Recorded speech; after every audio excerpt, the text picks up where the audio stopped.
coisa que a gente tem se preocupado desde que a gente virou uma sociedade tecnológica. E a gente aqui embaixo está bem protegido pela a nossa atmosfera, pelo campo magnético, mas começou a botar coisa lá em cima, e as coisas lá em cima deixou de estar protegido. Então, daí tem que prestar atenção nessa atividade que o Sol faz. Na verdade, a Terra já explica com as auroras, que energia que está ficando lá. Mas a gente volta nela. E, bem, como no clima normal, o principal agente é o Sol, né? Ele que domina isso. Parece que por muito tempo, o Sol que a gente via, no fundo, era esse aqui. Esse aqui é invisível. Então, desde o tempo de Galileu, quando a gente teve a luneta, né, conseguiu ampliar um pouquinho, começou a notar que o Sol tem essas manchas. São chamadas manchas solares. Exatamente. E Cientista não é muito criativo. Então, viu mancha, chamou de mancha. Ficou com esse nome puro e simples. Manchas. Não. Cientistas não mesmo. É. O que a Karen chama essas Direto. manchas? Aí começa de novo. O que a gente começou a ver depois mais recente, é que isso aqui com o sensor que nós temos. Os olhos têm a luz visível. Aqui é outra coisa de cientista, né? Que na verdade a gente descobriu que a luz é uma onda eletromagnética. Mas como falar eletromagnética em trabalho, o que a gente chama de luz? A gente começa a separar pela frequência dela. Então tem uma faixa de frequência muito estreita, que é o que a gente consegue enxergar. E isso é o que a gente chama de luz visível. E a frequência que dá a energia da luz. Então a frequência mais baixa é a energia mais baixa. Então é o vermelho. O vermelho é mais fraco. Lá para o violeta é a frequência maior, então é mais energético. Então se está abaixo do vermelho vai ser o infravermelho, que vai dar o calor, né? Que já não é sensível com os olhos, mas é sensível com a mão, né? Sente o calor. Você consegue ver que tem um infravermelho. Você vê que tem um calorzinho, né? Não é tão quente, se fosse o sol você não sabe, lascado. E do ultravioleta, que é o mais energético, para lá do violeta vai ser o ultravioleta, que é o que dá, é o que nos queima quando vai no sol. Tem que tomar protetor solar para evitar esse tipo de energia. Então, com nossos olhos não, mas com sensores sim, é o que a gente está vendo aqui. O cara é um sensor que consegue ver para lá do ultravioleta. O mais certo para termos de energia, o mais energético é o ultravioleta. O menos energético é o infravermelho. A questão de quente é quantos estão chegando. Se chega muito mais fótons vermelho, aquela quantidade maior de você vai te aquecer. Então você vai sentir mais calor porque está chegando muito mais energia no infravermelho. Se estiver chegando pouco ultravioleta, você vai te queimar tanto. Se chegar a mesma quantidade, o ultravioleta ganha. Porque tem mais energia. Uma questão de densidade. E no Sol, o máximo que ele emite, o pico de energia dele está no visível. E não é à toa que a gente se adaptou para isso. É onde a gente aproveita o máximo dessa energia do Sol.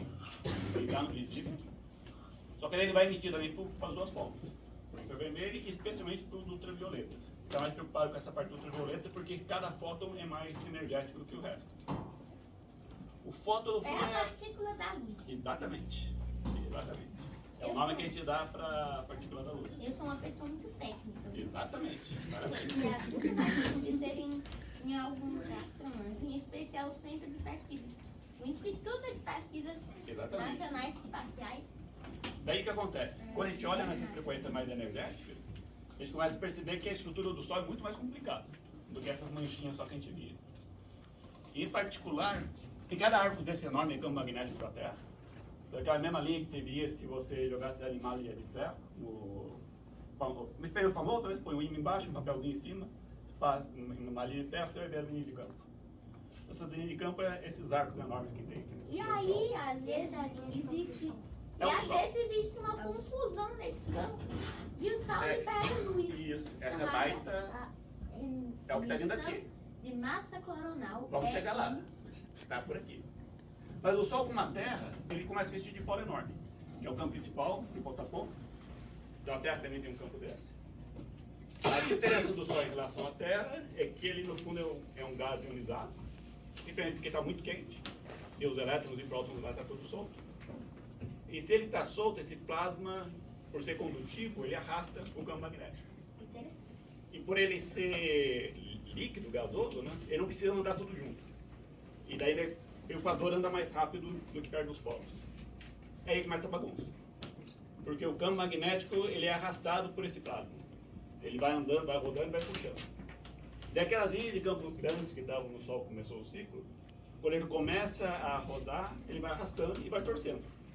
Então cada polo desse é uma dessas linhas de campo que torceu no Sol. Você já viu aquela animalia de ferro que está aumentando? Aquela ideia você tem na cabeça. Pega o ímã, tem dois polos grandes passando. Então imagina aquelas linhas grandes passando aqui. Agora, entende que esse plasma, esse gás, consegue arrastar essa linha ali. Ele começa a torcer. Ele puxa junto. Se você tem um arco grandão e começa a puxar, ele vai torcendo. E vai torcendo, torcendo, torcendo, e vai aparecendo essas linhas. Um exemplo que a gente dava, só que não vale mais, você pensar naqueles antigos telefones, que tinha o fio antes. Porque a gente não tem mais isso, né? Esse que é o problema. Mas você vê que o negócio vai enrolando, vai enrolando. Quando um pouco isso, né? O plasma vai passando, vai torcendo. E vai formando essas linhas menores. É o plasma que torce. E na hora que ele torce com polaridade invertida. E o que vai acontecer, quanto mais tiver disso, mais energia vai ter. E nós estamos no máximo solar, então nós estamos no máximo do embaralhamento aqui do campo do Sol. E vai estar uma hora que vai estar tão juntadas as coisas, que ele simplesmente não vai gostar, que é uma coisa da natureza, ele não gosta desse sistema muito energético, ele gosta de voltar no estado mais relaxado, mais calmo. Então o que ele faz, ele inverte tudo. Então o polo do Sol inverte, os magnéticos, e começa tudo de novo. Então isso é o que a gente chama de ciclo solar. Então, daí começa. Por que tem esse campo? Em parte é evolucionante por causa desse plasma ionizado. Toda hora que ele se movimenta, ele está gerando corrente. Então, e essa corrente que gera o campo magnético. Uma coisa está amarrada com a outra. Vai dar brochar porque... E aí você está pegando a ideia. O que acontece? Quando deu esse embaralhamento, ele está com o polo invertido. Então, se aqui está positivo, o outro é negativo. Vai inverter, quando ele chega aqui, nós está todo mundo invertido, então ele troca, tudo de uma vez só. E começa de novo. Essa é a ideia. Pode acontecer. Daí começa o que ele estava comentando. Nessa bagunça, que é o que está aparecendo, o que a gente vê. Atualmente não tem tanta coisa aqui na nossa frente, tá vendo que as mães estão indo embora para lá. Mas tá vendo um batalhão aqui de manchas solares, esses baita arcos. Então, provavelmente semana que vem a gente vai ter problema. Então, e cada um desses aqui vai chegar lá no que você estava falando. Semana que vem vai dar problema. Tem mais chance de ter explosão solar, que é o que eles estavam falando, a injeção de massa coronal. Ai, não. Você estava com uma baita concentração aqui de energia. Semana que vem, tchau, internet. Não tanto. A boa notícia, aí o pessoal exagera um pouco. Sempre tem chance de acontecer, né? Sempre tem chance de ter um super furacão que vai arrasar com tudo. Mas é raro, não é sempre que vai ter. Mas o que acontece aqui, então? Cada arco magnético desse, as partículas são aprisionadas. E é um monte de energia. Por um baita acelerador de partículas que está rodando aqui. E de vez em quando ele fica instável. O instável é quando um polo magnético se aproxima do outro. Porque a natureza não gosta de polos magnéticos zerados. Polos em cada mancha? Cada mancha são vários polos.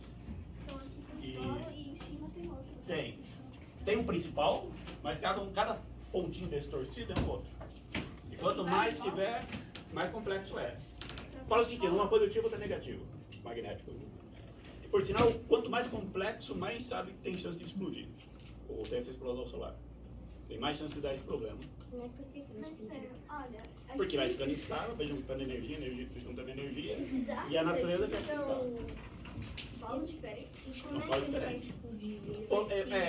Então, quando um polo chega próximo do outro, o polo vai atravessar o outro? Aí começa o problema. Qual que é o problema? Não existe monopolos magnéticos. Só existe dipolos. Então, quando um chega muito perto do outro, a natureza fala, eu não sei o que é isso. E a maior forma de se livrar disso é explode.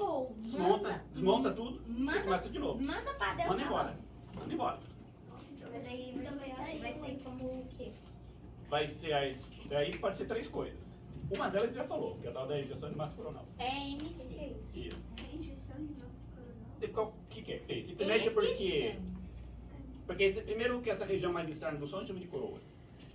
O nome coroa é uma questão histórica Quando tinha eclipse total do Sol, a gente notava que tinha um monte de raios saindo do Sol, o pessoal achava parecido com coroa, que deu o nome de coroa, esse negócio. A gente manteve o nome. Que falta de originalidade. É tipo de físico. A gente vê mancha, chama de mancha, vê ela faz coroa, chama de coroa, a gente não dá um nome muito criativo, não. Mas, A gente mais tem um campo de ímã, chama de campo de ímã. E assim vai. E, enfim, é uma injeção de massa, porque enfim, você tem um monte de elétrons e prótons aqui que tem massa. É coronal, porque está na região da coroa. E injeção você tem por causa disso. Uma hora quando aquele monte de campo estava preso, se você desmancha o campo magnético, ele está livre. E vai embora. Ele tem. Todos os prótons e elétrons que estavam presos aqui. Que continua sendo um plasma, continua sendo um gás ionizado. Continua sendo o quê? Plasma. O gás ionizado. É o nome que a gente dá para isso. Gás ionizado. Pelo menos aí tem um porquê. Volta para trás. Dois polos, mas olha, aqui, essa árvore, são um é polo positivo e outro negativo. Sempre é um polo positivo e outro negativo, e sempre o contrário ao que é o do Sol. Por isso que depois vai estar em inversão. Então, atualmente aqui é o positivo, debaixo dele vai ser o negativo e de cima vai ser o positivo. E quando todo mundo chegar lá em cima e juntar de novo, é o que inverte os polos. Inverte o mundo de novo. Mas por que só não chegar no meio? Que justamente quando ele vai, enfim, ele começa aqui no campo latitudes médias do Sol, e é por causa do próprio fluxo do Sol. Ele vai tendendo a puxar todo mundo de volta para o Equador. Se você notar, essas linhas já estão tentando fazer isso. Vê que eles vão puxando tudo para cá? Eu vou puxar os polos. É simplesmente o fluxo, vai puxando para o Equador, e quando eles juntam, muita gente inverte tudo. E começa um novo ciclo. Então, e quando um sozinho não é um problema. Um sozinho não é um problema. Não, quando junta todo mundo é que é o problema. Isso aqui todo mundo vai sumir e vai reaparecer. Aí é um monte de coisa. Volta pra trás. O magnético mudarem de lugar. Olha lá, opa, devagar, que vai começar por muita pergunta. Você não tem tempo para explicar uma por uma. Primeiro continuo do que sai aqui. Tá, vamos lá, esse é importante. Vamos sair três coisas. A primeira é que você tem muita energia, e essa energia vai ser em vários níveis. Uma delas é a onda eletromagnética. Então, aí tá. Na faixa da luz, é a luz. Faixa menor vai ter o infravermelho, mas mais problemática é ela sim. O ultravermelho e o ultravioleta não é uma parte da luz? É uma parte da onda eletromagnética. Ele chama de luz, como tudo. Então, E é simplesmente porque ele está. Você tem os elétrons lá que estão com energia, e toda vez que ele muda de nível, o excesso de energia ele se livra emitindo luz. Espera o quê? Você tem os elétrons que estão aqui presos, está rodando lá por lá, e está com energia. Está rodando com energia. Toda vez que ele consegue se livrar dessa energia, ele se livra emitindo luz, emitindo fótons. Se ele se emitir um fóton em alta energia, vai emitir em ultravioleta, inclusive vai emitir em raio-x, que é mais energético ainda. O Sol emite muito raio-x também. Só que todo esse raio-x vai ficar bloqueado lá em cima da nossa alta atmosfera. Ele não protege disso. Ele solta menos raio-x do que ultravioleta, solta menos ultravioleta do que luz visível, mas a energia de cada fóton do raio-x é maior do que a do outro. Mas quando você soma tudo, a maior parte da energia está no visível, porque tem muitos. Aí basicamente. A quantidade é de raio-x. Não, olha a pegadinha. O raio-x é o mais energético, cada um deles. Mas quando você soma todos os raios-x que tem, não dá energia de todos os fótons no visível. Porque tem muito mais. Energia, mas a quantidade de raio-x é maior? É tipo a densidade de Não, aí tá, a quantidade é menor, né? A quantidade de raio-x é menor, mas cada fóton de raio-x tem mais energia. É você pensar que cada raio-x. Fóton de luz visível é menos, ou seja, deveria ter Vamos lá, mais. vamos lá. Não, é a quantidade. É, quantidade. Se você tiver 1 milhão de uma grama, você vai ter 1 milhão de gramas. Se o raio-x for 1000 gramas, mas só tiver um, ele vai ser menos, porque é um só. Você tem que somar todo mundo. O importante na energia é que você soma todo mundo. Aí é que dá a diferença. Porque a quantidade do visível é enorme. É muito maior que os outros. E por que, Camila? Aí é uma propriedade do Sol em relação à temperatura. Quanto maior a temperatura de uma estrela, no fundo é a temperatura da estrela que define onde está o pico de energia. Como assim? A outra vai para trás ainda. Vai ter que vir mais para trás. E isso, na verdade, é uma coisa simplesmente que a gente viu que a natureza é assim. E aí começa com a gente. A gente tem uma temperatura, né? Então a gente tem uma emissão de fótons. Essa emissão está em que faixa de frequência?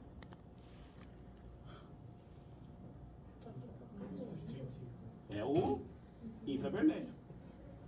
Por isso que dá para usar aqueles óculos de infravermelho, você consegue ver as pessoas à noite. Porque eles estão emitindo luz. Só que no infravermelho. Porque a nossa temperatura é baixa. Se você vai aumentando essa temperatura, ele vai começar a chegar no visível. Então se você pega o ferro e começa a aquecer ele muito, ele começa emitindo visível, só que na parte mais fraca do visível, que é o vermelho. Depois vai pro ultravioleta. Daí você tem que ter tem que estar muito quente. Você tem que ter um sol para emitir no visível. Daí, se desse para esquentar mais, ia ser um raio-x. Estrelas, falar a verdade, não chega a emitir no raio-x.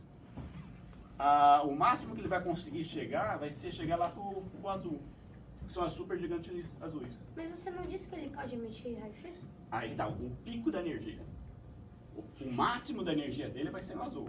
Mas o fato de máximo que ele chegar no azul quer dizer que ainda tem o rabo. Ele continua emitindo nos outros, só que não é muito. Aí Mas volta, ele tem raio-x. continua tendo raio-x, mas são poucos. Aí volta aquela pergunta que você fez. Raio-x não é mais energético? É, mas são poucos. Quando você soma tudo, e qual que é a diferença aqui? O mais energético entre o ultravioleta e o azul é o azul. Mas depois, o mais energético entre o azul e o raio-x é o raio-x. Raio-x, Mas fóton o por fóton. energético. Fóton por fóton. Sim, sim. Isso, fóton por fóton, sim. Vamos, recapitulando a história toda. E todo o espectro eletromagnético. E vou começar desde o comecinho mesmo. A parte mais fraca do eletromagnético a gente chama de ondas de rádio. Isso é o mais fraquinho que tem. E é tudo onda eletromagnética. E vai vir o micro-ondas, que a gente usa na cozinha para esquecer as coisas, já tem um pouquinho mais de energia. E vai vir o infravermelho, e vai chegar nessa faixa do espectro eletromagnético que é bem fininho, mas é o que a gente enxerga. Começa no vermelho e vai até o violeta. Mas como que as ondas de rádio não é a mesma coisa que o do micro-ondas? Muda a frequência. A única diferença é a frequência. Como assim? O quanto ele oscila. A frequência tem as ondinhas, né, que vai fazendo. O quão rápido ele sobe e desce. Mas não é a mesma coisa? Não. Tirando a frequência. é tudo fótons, só que uma frequência mais baixa, outra frequência mais alta. Tudo é magnético, mas a diferença está na frequência. E com a frequência está a energia. Então, individualmente, cada fóton do rádio vai ser mais fraco. Depois do visível começa a ter mais energia. O ultravioleta tem mais energia, começa a afetar a gente, começa a queimar a nossa pele. Vai ter o raio-x, que tem um problema que a gente vai tirar a radiografia, né? A gente começa a usar aquelas coisas de chumbo para não afetar a gente com muita força. Mas a vantagem, aí volta que ver que as coisas estão confusas mesmo, tem muito o que fazer. É mais energético, mas você joga poucos deles. Não sendo muitos, não te faz estrago.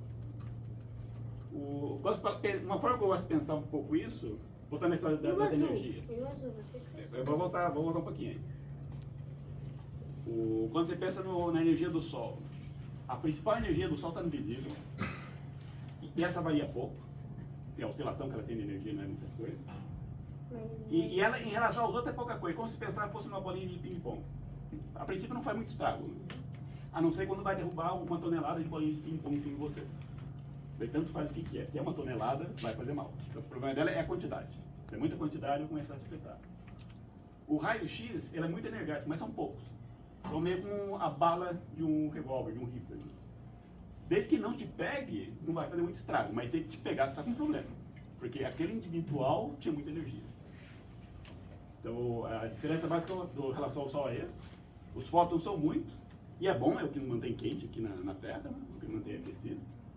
E por outro lado, a vantagem é que não é tão energético. Então chega aqui embaixo. O que é fóton? É isso que eu tô... O fóton? O fóton é o nome que a gente deu para explicar o que carrega a onda eletromagnética. É simplesmente o nome que a gente resolveu dar para isso. E por que ele carrega? A onda... Aí simplesmente porque a gente fez a experiência, notou que ele tinha esse comportamento, e a gente tinha que dar um nome para aquele negócio. Por que foi escolhido exatamente? No fundo, ok, vamos lá, um pouquinho mais de história da ciência. E aí começou o terrosco. Vamos voltar mais para trás. Então. O que a gente já sabia na época que resolveu isso, a gente já estava convencido. Pode voltar bem mais para trás ainda. Na época de Newton, o pessoal tinha disputa entre o que é a luz. Se era uma partícula ou se era uma onda. Newton apostava que era uma partícula, o Leibniz e Higgs, com quem? Como astrônomo, fugiu o nome dele agora. Mas eu apostava que era uma onda. E ficou essa disputa qual dos dois era o correto. Até que um cientista britânico, Young, fez o experimento da famosa fendas, faz uma pequena fenda, deixa passar só um faixinho de luz. E começa a ter interferência magnética. Você pega uma caixinha, vai dois plastiquinhos mesmo, bem fininho, só deixa passar dois fachos de luz bem fininho. E você via que a luz começava a ter interferência uma com a outra. Tinha uma hora que tinha o máximo e depois o mínimo, o máximo e o mínimo.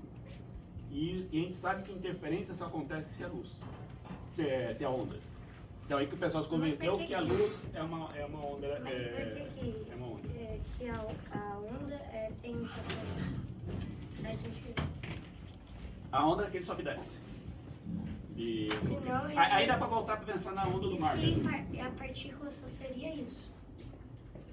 A ideia de entender as coisas é muito confusa, e aí que literalmente vocês precisavam ler um livro inteiro. Eu estou lendo um livro de divulgação científica que explica toda essa história. Eu vou tentar fazer o mais rápido possível, não tem quem tem aqui.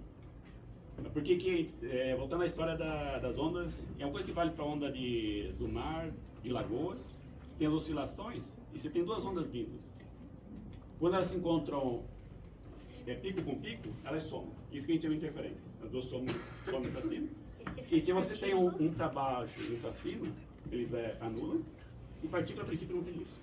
Não tem essa diferença. Só vai assim. Se acontecer alguma coisa, ele vai tentar continuar assim. Ela vai embora e a princípio não tem interferência. Aí começa a confusão. Daí a gente tinha onda eletromagnética, a gente começou a ver que tem partículas fundamentais, os elétrons, os prótons, e a gente chamava de partículas. E a confusão foi na época de Einstein, que eles começaram a perceber que a luz tinha um comportamento que não era o que a gente esperava. É o que deu o prêmio Nobel de Física para Einstein, que não foi a teoria da relatividade, foi a teoria do fóton, do efeito fotoelétrico, esse era o termo que se deu para esse negócio. E o que era esse efeito fotoelétrico? É se você pegava e emitia uma luz no metal, se a frequência fosse baixa, você podia jogar quanta energia você quisesse. Ele não emitia. No infravermelho, frequência mais baixa. Porém, você podia colocar o fóton por fóton. Mas você podia mandar poder mandar 1 milhão de fótons, que seria muita energia, mas como cada fóton não tinha muita energia, ele não emitia elétrons do outro metal. Tipo, é um metal aqui. E vai emitindo a luz. Aqui. E vai pouco pra cá. Vai. E aí que entra a história. Quando você põe ultravioleta, você podia botar uma luz ultravioleta bem fraquinha e começar a emitir elétrons. Porque é aí que ele começou a notar que não era importante a quantidade de fótons que você estava emitindo. O importante é que cada um deles tinha energia suficiente para jogar para fora. E aí começou toda a confusão, que afinal de contas é partícula ou é onda? E a partícula ela vai tender a ir normal. E a bem na verdade, até hoje, nenhum físico entende direito o que é isso. A gente simplesmente aceita os fatos. A partícula, ora se comporta como se fosse uma partícula e ora como se fosse uma onda. E você está pegando a ideia. Eles têm comportamento muito diferente um do outro. Uma coisa é o comportamento de uma partícula, outra partícula oscilando. E a confusão toda é essa, que dependendo como você faz o seu experimento, ora o fóton se comporta como se fosse uma onda, ora se comporta como se fosse uma partícula. E aí que escolheu o nome de fóton, porque já dava o nome de elétron para partícula, de próton para partícula, e tem tal de um nome para essa coisa de luz. Isso aí que fóton tinha a ver com luz, a câmera fotográfica, por causa disso. E eu estava fóton para indicar que é partícula, então chamou de fóton. Vai dar a ideia que é uma partícula de luz. Só que é uma partícula de luz que é onda. E agora o que é exatamente isso? Ó, na verdade a gente não sabe ainda. A gente só sabe que ele se comporta assim. Ele tem hora que se comporta como partícula, hora que se comporta como onda. Isso não está entendendo direito e os outros também não. Então tudo na mesma Tudo a página. mesma coisa. Tá tudo na mesma página. Mas por que você tem isso com Olha, aí é simplesmente porque na Grécia eles faziam assim, e nesse ponto a gente gosta de manter a tradição dos gregos faziam assim, a gente começa. Até o nome mais moderno que a gente dá, que são os gluons, aí que começa uma mistura, né? Você vê o on continua sendo coisa do grego, mas o glue é de cola, glue de inglês. Né? A gente misturou o inglês com o grego, e ficou o termo gluon, que é o que gruda os quarks dentro dos elétrons, tem uma outra história que dá mais longe também. Continua essa confusão se o bicho é partícula ou se é onda, é uma mistura danada esse negócio. E assim a gente vai evoluindo a ciência, cada um vai aprendendo um pedacinho da história, vai juntando as coisas, e tem que fazer o experimento. O experimento é que nos convence se a nossa ideia está boa ou está ruim. Se as nossas ideias conseguem predizer o que o experimento nos conta, então eu tenho confiança na nossa teoria. E aí tem uma teoria e não bate com o experimento, então escolhe alguma coisa melhor. Ou a complicação que você tem que contar uma história que consiga explicar todas as outras histórias que você já tinha contado antes. Essa parte começa a ser confuso. Você não basta explicar uma coisa nova e perder a explicação que você já tinha antes. De modo que... Bom, vamos lá.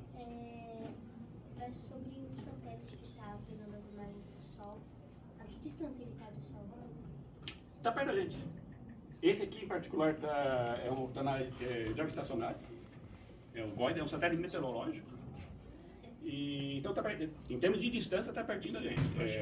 É coisa de 6 raios terrestres, acho que dessa Acho que hora. ele tá falando daquele, esqueci o nome, que tava dando as órbitas do Sol e tá bem pertinho agora. Tá, tem o Parker Sound, tem a sonda de Parker. Esse está lá pertinho. Vamos lá, essa imagem aqui é um que está aqui pertinho. Esse é o nosso. E por isso que a gente consegue ver o Sol todo. Porque desse mundo você está vendo de longe. A sonda de Parker, ele tem, primeiro é homenagem ao cientista Parker, que é o primeiro que sugeriu a ideia que existe vento solar. O vento solar é simplesmente essa atmosfera do Sol que está sendo expulsa para o espaço direto. Na época ninguém topava muito essa ideia, porque a gente sempre assumiu que, enfim, o espaço é vazio, né? Não tem muito porque tem um vento rodando. Mas depois que a gente fez as contas, não, é verdade, ele está sempre soltando. São poucas partículas. Então a densidade é mínima, tanto que os satélites conseguem andar lá em cima sem muito problema, mas tem partículas, eles não estão afetando. Daí, mas enfim, vamos lá, o que você quer saber é dessa sonda, do Parker, ou queria saber desse caboclo aqui. Eu posso explorar os dois. Na verdade, não sei, alguém me corta aí alguma hora, mas eu posso ir embora aqui, passar o almoço, a conversa pode ir longe. Negócio. Eu vou dar uma rápida desse aqui, porque é o que está aqui mesmo, né? O que está perto da Terra, e ele simplesmente usa um filtro para mostrar essa linha do Sol. E no caso ele só usa esse filtro, acho que está aqui em algum lugar, esse aqui é o tamanho 171 angstroms, então é 10 a menos 10 metros. Depois você faz as contas em casa para ver quanto dá isso em frequência. A ideia é simples, a frequência vezes o comprimento de onda tem que dar a velocidade da luz. A velocidade da luz não mexe. Espera, repete, eu não sei. Então, a velocidade da luz vai ser igual à frequência da tua onda eletromagnética vezes o comprimento de onda dela. Frequência seria Quão rápido oscila? Isso. E o comprimento de onda é a distância entre os picos desse sobe e desce, que está em metros. Frequência com rápido, então é sobre segundo, então vai ser metros por segundo. Metro por segundo é a velocidade, então deu certo. Deixa eu dar uma dica rápida para vocês. Isso que a gente chama de análise dimensional, quer ver, é metro, outro é por segundo, então seria metro por segundo, isso dá velocidade. Você resolve metade da prova da USP com isso. A prova de química você resolve com isso. Só pega a análise dimensional, analisa a análise dimensional, você resolve todas as equações dele. De certa forma, a resposta está na pergunta. Eu só dei as oportunidades que você tem lá, combine e faça aí o que você quer do outro lado, e está resolvido. Mas enfim, então a velocidade da luz não mexe. Se eu sei o comprimento de onda, faz a conta ao contrário, você vai ver qual que é a frequência dela. E esse outro equipamento que a gente tem da NASA também, ele vê muito mais espectro, vê tudo aqui o comprimento de onda. E com isso a gente consegue mapear, e cada comprimento de onda tem a ver com a energia do Sol. Você consegue ter uma ideia geral de como está acontecendo as coisas. Mas a gente quer saber direitinho o que está acontecendo lá no Sol, a melhor forma de saber isso é mandando alguém lá. A gente vai para o Parker, que é essa outra sonda que ele passa. A gente chama de perto, mas é um perto meio longe, porque, bem, é muito quente. Está mais perto do Sol, daí. O Parker está mais perto do Sol. Ele está em torno de 1/3 da distância entre o Sol e Mercúrio. É uma distância razoável ainda, mas já torra qualquer coisa que esteja lá perto. Tanto que o truque dessa nave, o Parker Sonda, ele tem uma camada que é um isolante térmico mesmo na frente dele, que ele está sempre, obviamente, apontando para o Sol, esse é o isolante térmico que protege ele da radiação solar. E o truque é sempre esse, quando ele vê que ele torceu um pouquinho, volta para a posição. Vai estar sempre protegido dessa primeira pancada forte que veio do Sol. Ele tem uns sensorzinhos do lado que está medindo quantos prótons é que tem, está vindo, está chegando aqui do lado. Tanto que esse sensor, essa câmera, esse satélite, Parker, que vai analisar o Sol, ele não tem nenhum instrumento de câmera científico. Ele tem umas câmeras que a gente chama de engenharia, que vai ajudar ele a entender o que está acontecendo. Mas tem uma câmera porque, para ver o Sol, você tem que conseguir olhar para o Sol.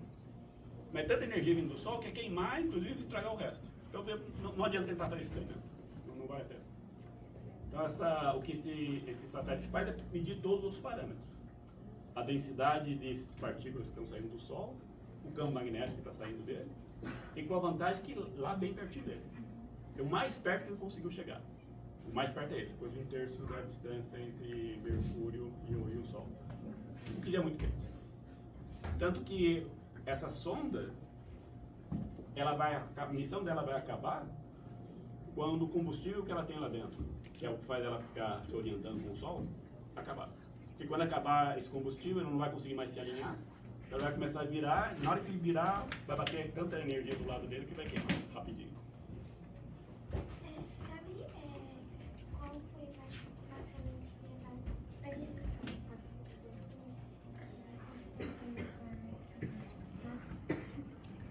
Eu sei que é da ordem de milhões de dólares, não vou saber exatamente o preço, mas certamente se bugar você vai achar o negócio.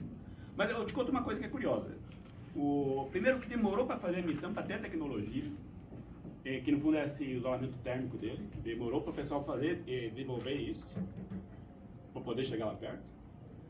E uma outra coisa que não é muito fácil ver, eles tiveram que usar um foguete muito grande para conseguir lançá-lo para o Sol.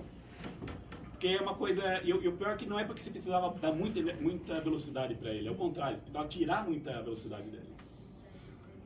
Porque quando a gente está aqui, enfim, para você poder chegar perto do Sol, como ele está longe do Sol, ele já tem uma velocidade,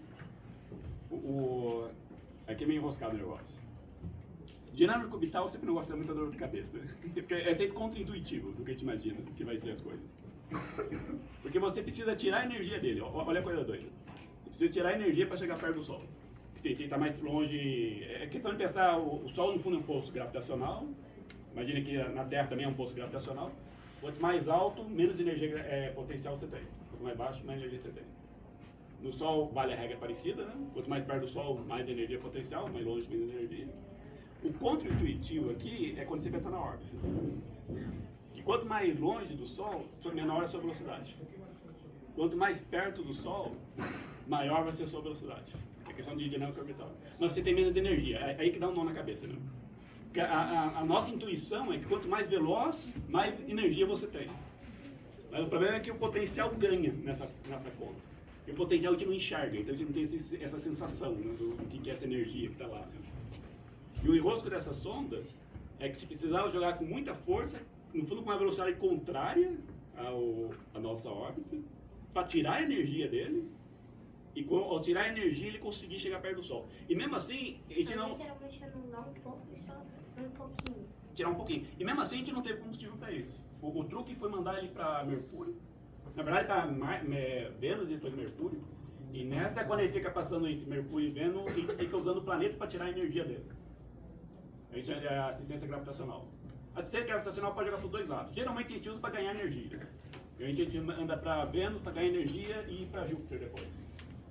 Mas nesse caso ele queria fazer o contrário. Ele queria que perdesse energia para chegar perto do Sol.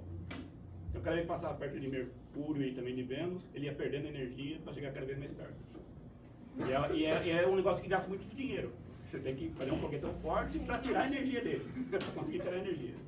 É uma das confusões que tem aí dessa história. É verdade que a sonda Parker, quando fez a viagem mais próxima do Sol, chegou a muitas vezes a velocidade do som? Olha, eu não sei qual foi a velocidade, mas eu sei que é o objeto mais veloz que nós já tivemos. Isso com certeza. É o mais veloz que nós já tivemos, certo? Me parecendo já curioso. Muito bom. Eu também gosto de ficar contando essas historinhas. Mas esse é um fato famoso. O objeto que a gente construiu com maior velocidade foi a sonda Parker. Mas a luz ainda A ganha de lavada. A luz ainda ganha de lavada. A gente ainda... Essas coisas nossas ainda são muito abaixo do velocidade da luz. Fique lá. Mas eu não entendi. O que são mais ou menos os polos do Sol e como eles podem se mover? Certo. O polo aqui se pede que é o polo magnético, polo positivo e negativo, é o nome que a gente deu para ele. Questão histórica, porque na Terra tem o que chamava de polos, e aí começa as misturas, a gente adora fazer essas misturas. Começou com polos geográficos, depois descobriu que tinha polos magnéticos, a gente costuma chamar de polos, mas depois começou a ver que um tipo de polo não tinha nada a ver com outro tipo de polo, mas a gente manteve o nome. Foi mal e a ciência está cheia disso. Então, a coisa mais comum da ciência, a gente dá um nome, depois descobriu que o nome era ruim, mas a gente não muda mais o nome. É uma coisa mais comum da história da ciência. Você fica um nome ruim e fica pro resto da história. E depois você tem que ficar falando um monte de vezes para tentar desexplicar porque o nome é ruim. Mas volta pro Sol. Então os polos simplesmente têm um positivo e negativo. Agora que vem, da onde que vem esse campo nessa estrutura do Sol? É por ele ser ionizado, então tem cargas positivas e negativas, que é o próton.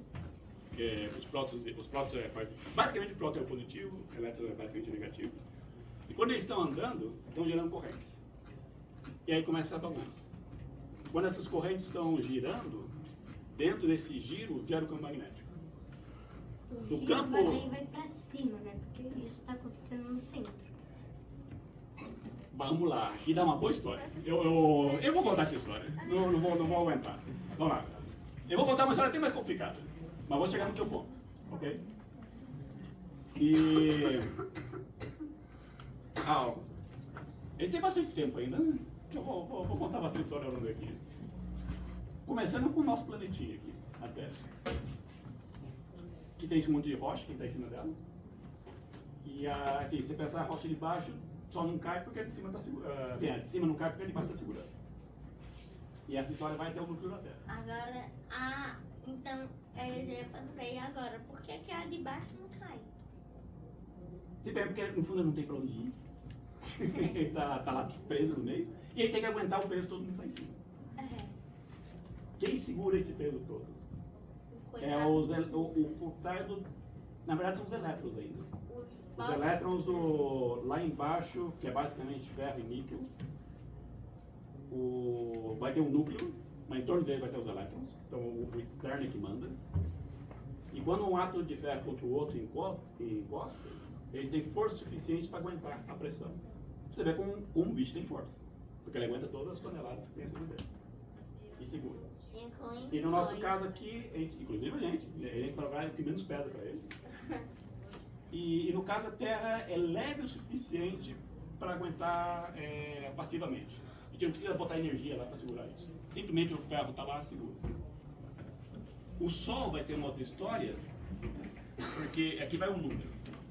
Se você pegar toda a massa do Sistema Solar, 99,98% da massa do Sistema Solar está no Sol. É o Sol. É o senhor Sol. É o Sol. Então você vê que a gente, em termos de peso e de balanço, a gente não é nada. A gente é só vento. A maior parte é tudo aqui. Então é muita massa. Então esse truque do átomo contra o átomo segurado não funciona mais. Tem tanta pressão aqui de gravitacional que ele não consegue segurar. Mas o que acontece? Você rompe, os elétrons começam a bater um no outro.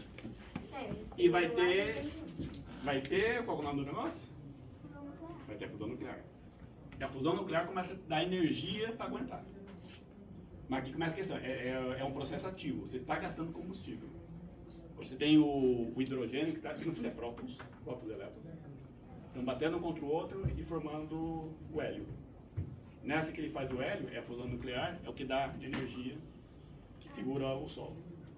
Porque cada vez que solta energia é pressão, e no final é pressão. A pressão que tem que segurar. Por causa que a energia quebra a átomo. Já tá quebrado, porque é núcleo contra núcleo, próton contra próton. Quando dois prótons se combinam, vai ter que ter um elétron, mas em termos de massa o elétron não conta. O elétron é importante em termos de carga. A carga elétrica dele é igual ao do próton. Mas em termos de massa ele não é nada. Mas é quando o elétron se combina com o próton que vai dar o nêutron. É que muda a propriedade do bichinho. E aí que você vai ter o hélio. Porque o hélio precisa de 2 nêutrons. Então se tinha 4 prótons perdidos lá, que no fundo era o hidrogênio, 2 desses prótons... É mais complicado, mas a ideia básica é essa. 2 desses prótons pegam os elétrons e conseguem pegar, porque tem tanta pressão lá que eles estão batendo um contra o outro, com tanta força. E nessa de virar nêutrons, eles combinam os 4 juntos, vai virar o hélio, e na hora que ele vira o hélio, sobra energia. Aí que é a fusão nuclear. E esse excesso de energia é que vai dar a pressão que vai segurar o Sol. E ele tá em equilíbrio, porque qual que é o truque?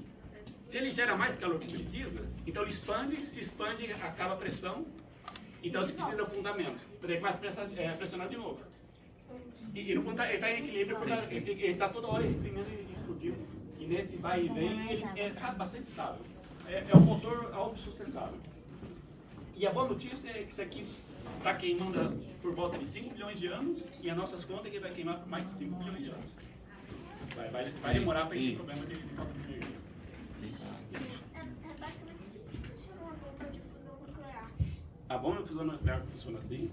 E veja a confusão, né? No caso do Sol, por ter 99,98% da massa do sistema solar, tem tanta pressão lá que a energia não é problema para eles. Agora, para a nossa bomba de fusão nuclear, da onde que a gente tira a energia para conseguir ele começar o processo? A gente tira de uma bomba de fissão nuclear que fica dentro da bomba. A espoleta é a bomba de urânio, é a bomba de Hiroshima e Nagasaki. Você precisa de uma bomba nuclear para ser a espoleta de uma bomba de fusão de hidrogênio. O que começa o processo? Aqui não é exatamente a mesma coisa, mas a ideia é...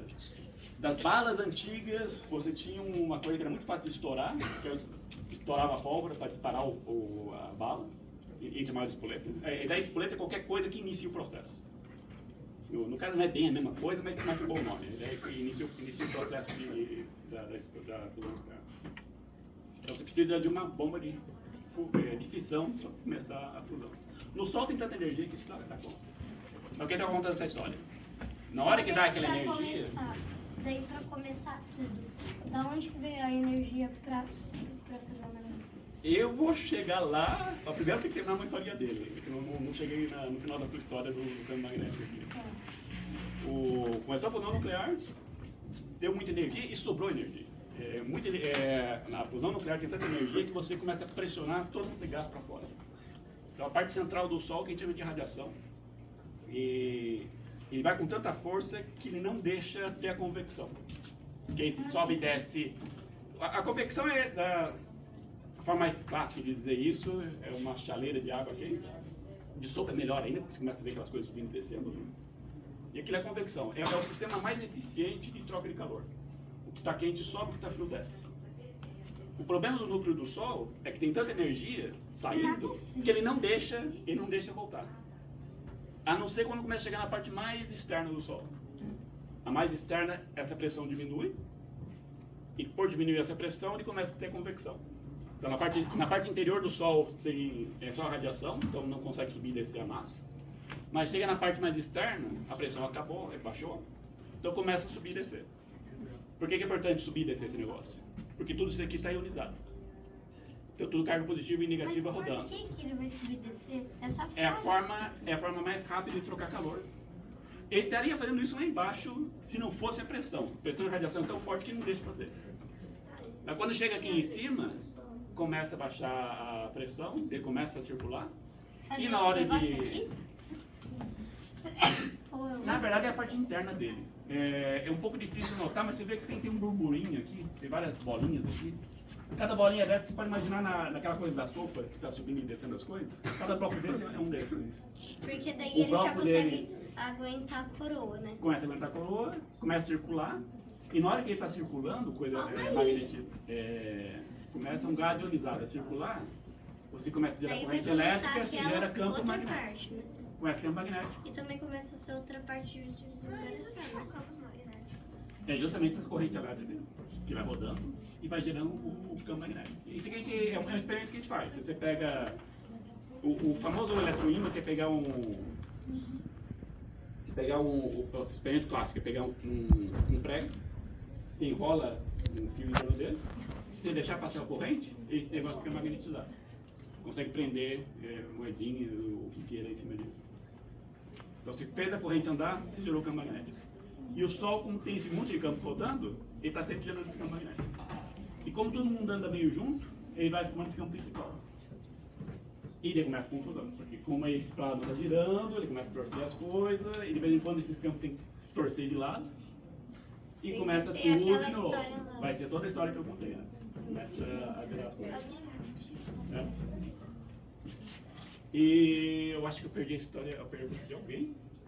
Era minha, mas eu também esqueci. Tá, ok. Ok. É que foi no meio desse A explicação, né? Mas Foi veja, alguma coisa de fio ou fito?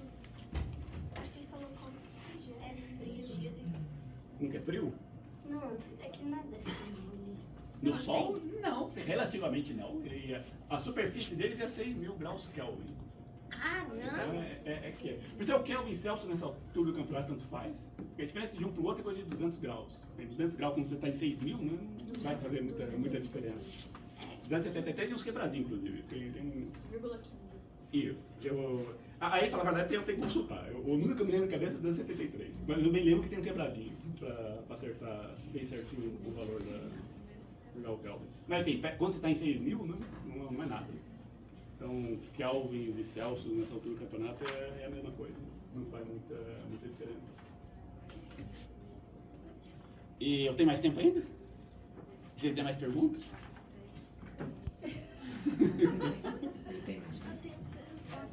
Sobre aquilo do lado. Qual deles? Sobre as coisas. Rapaz, não deu muito tempo pra falar o resto, né? Eu falo porque esse aqui, pode ser?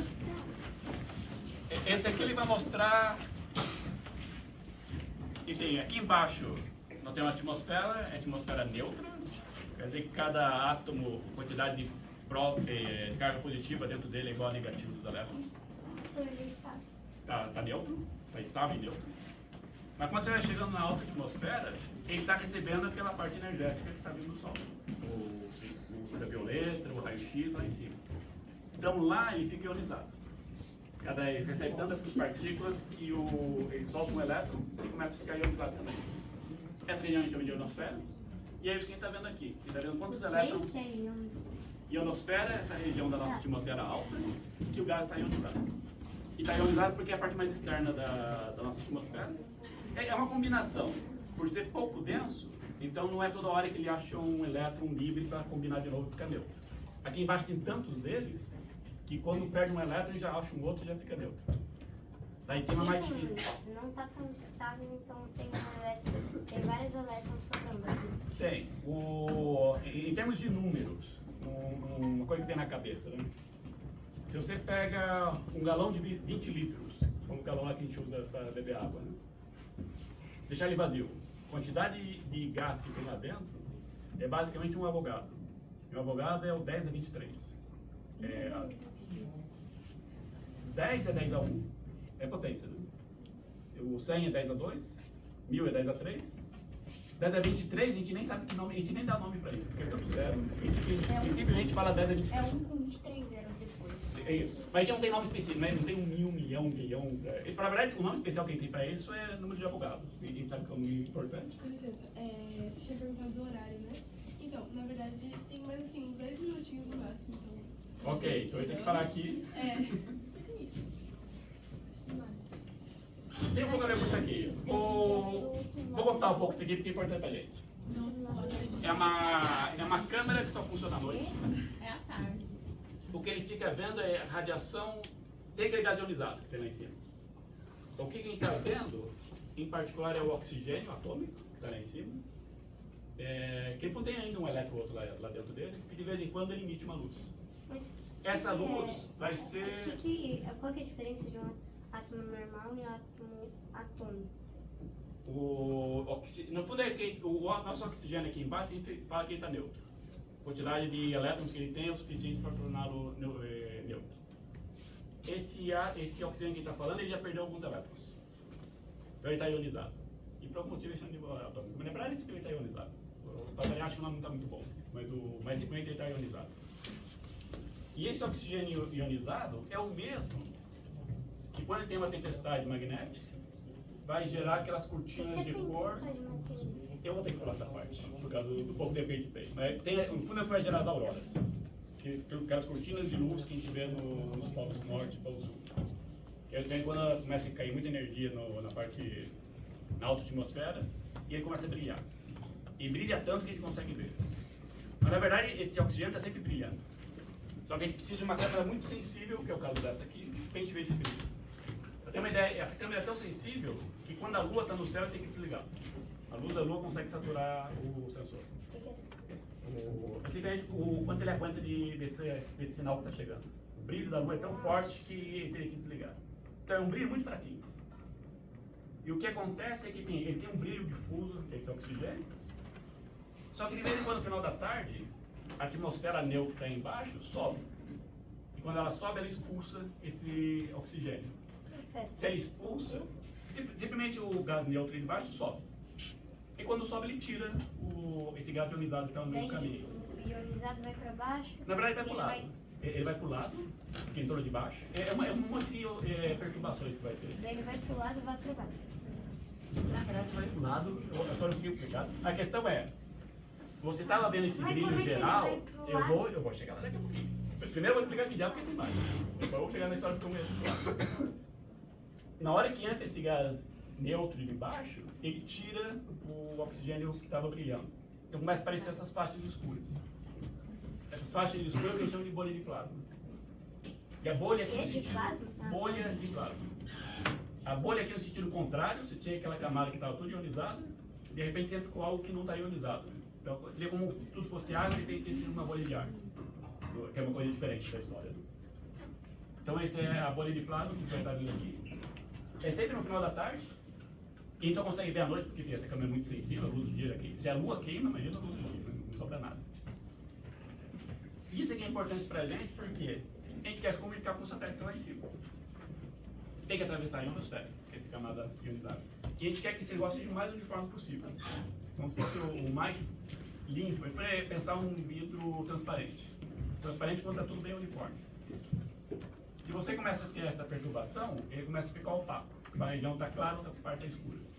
Isso vai dificultar a comunicação com o satélite. Vai dar o que a gente chama de cintilação Daí do o que sinal. esse negócio vai fazer? A gente vai perder o sinal do GPS, e a posição nossa vai ficar mais fraca. O que o robôzinho lá, sei lá, que tá vendo esse negócio vai fazer para voltar a estar? O sensor, pela verdade, simplesmente marca o que está acontecendo. Ele vê esse brilho. Na verdade, ninguém resolve. A gente só conta a história, a gente fala que está assim, a situação, e te percebe o efeito. O efeito é que o celular, que é um GPS, né, ele vai começar a ter uma precisão menor. Para a gente, em geral, isso não é problema.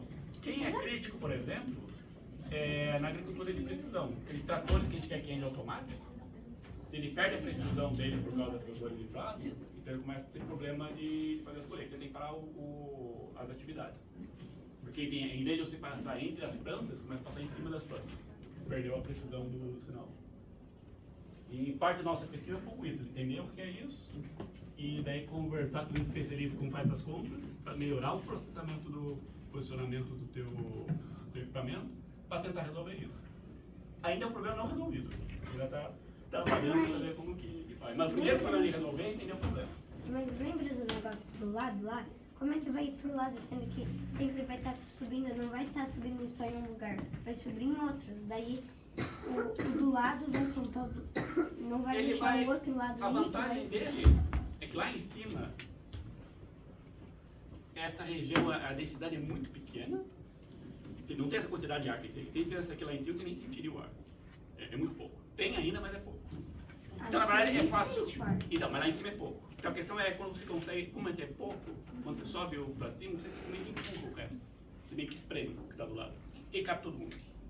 O truque é um pouco esse. Ele consegue, ele sobe, vai dar uma hora de espremer do lado, ele cabe. Porque ele fica lá. E uma hora, os gases não ionizados, eles vão ser ionizados e eles vão subir, certo? A E ideia onde é é essa. que ele vai ficar quando é lá que em ele vai cima. voltar a ser estável? Primeiro ele vai ficar neutro, essa ideia estava certa. Não, é neutro. E, neutro não ionizado, essa questão. E a questão que eu não estou contando a história aqui, isso aqui está acontecendo à noite. E à noite o que acontece? Você não tem o sol. Eles vão E o parar sol de ser- vai deixar de ser ionizado. Porque quem ioniza é o sol.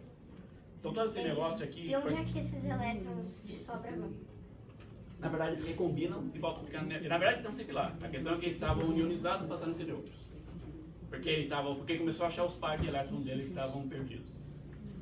Porque eles achou o par porque não tem mais ninguém, não tem mais aquele monte de fótons e raio-x com energia batendo nele, que é o que é ionizado. Eles podem, se o Sol não estiver ionizando, se ele não estiver vindo a energia do Sol, você não ioniza. Então, esse processo de ionizar é só quando o Sol está batendo lá em cima. Não, já Tanto que esse vai negócio virar luz, que... sendo que ele tá parando. Então, a questão é essa. Na parte da noite, você não tem a luz do Sol. Não, esse Você não dia, tá... ele só vai ionizar, ele não vai passar. Então, esse aqui é sempre metade da Terra está não ionizada, porque metade da Terra está no escuro, está na noite, e a outra metade está ionizada. Também, E tá sempre a mudando. luz, Que é quando o- é que vai entrar? Só quando o Sol estiver batendo. Mesmo assim, vai só ionizar, ele não vai deixar entrar. Vai ionizar. Só vai ionizar, mas bem, os elétrons estão lá ainda, soltos. A questão é só essa, que ele deixou de estar, os elétrons estavam junto com os prótons, e os elétrons do oxigênio estavam neutros. E quando bateu o alto energético do Sol, ele perdeu o elétron e passou a ficar ionizado. E de vez em quando ele reencontra. A questão é que durante o dia tem tanto fóton batendo que não dá tempo deles recombinarem. Então eles ficam ionizados. À noite, quando não tem mais o Sol batendo, esses elétrons vão encontrando os pares e voltam a ficar neutros. Mas já que o fóton ele tirou, ele não vai mais fazer nada. Onde é que vai entrar a luz? A gente tá um pouquinho atrasado. Eu vou ter que falar. Eu adoraria continuar essa conversa. Infelizmente, vai ter que ficar para outra. Porque a gente tá Desculpa aí, eu não É, vou falar tudo desculpa, não. eu sei que é muito interessante, mas é porque a gente vai passar no outro lugar, que também é bem legal. E aí vai ter um palestrante lá, então a gente tem que cumprir um pouco o horário. Então eu vou ter que ser um pouquinho chato. Foi mal. Tá bom? O outro palestrante tá lá aguardando. Vamos lá, gente. Obrigada. Obrigado. Marcelo.